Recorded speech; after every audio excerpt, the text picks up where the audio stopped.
Bangladesh cricket দলের coach হাতুড়ি সিংয়ে আর থাকছেন না, তাকে রাখা হচ্ছে না, এমনটাই মোটামুটি স্পষ্ট হওয়া গেছে।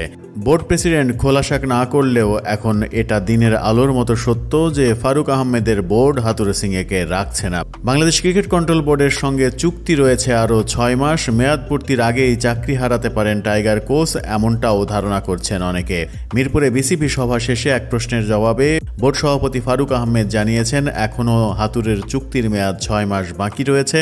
আমাদের এখনও সামনে ৩টা সিরিজ আছে, আমরা চেষ্টা করছি বিকল্প খোঁজার। আমরা কিন্তু হুট করেই কোনো সিদ্ধান্ত নিতে পারি না, তবে এটা বলতে পারি যে খুব শীঘ্রই আপনারা এর ফলাফল দেখতে পারবেন।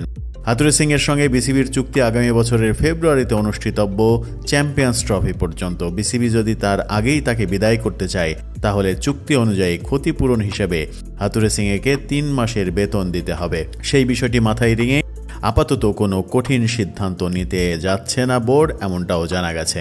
3 মাসের অতিরিক্ত বেতন দিতে হলে কোটি টাকার ওপরে বোর্ডকে গচ্চা দিতে হবে। সেই পথে বোর্ড হাঁটতে চায় না। আবার চ্যাম্পিয়ন্স ট্রফির আগে নতুন একজন কোচ এনে ব্যাপারটাকে অন্যরকমও বানাতে চায় না বিসিবি, তেমনটাই মনে হচ্ছে।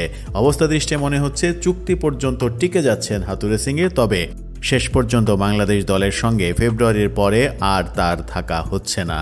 বিকল্প কে আসছেন নতুন কোচ, সে ব্যাপারে কোনো আভাসই এখন পর্যন্ত দিচ্ছে না বিসিবি।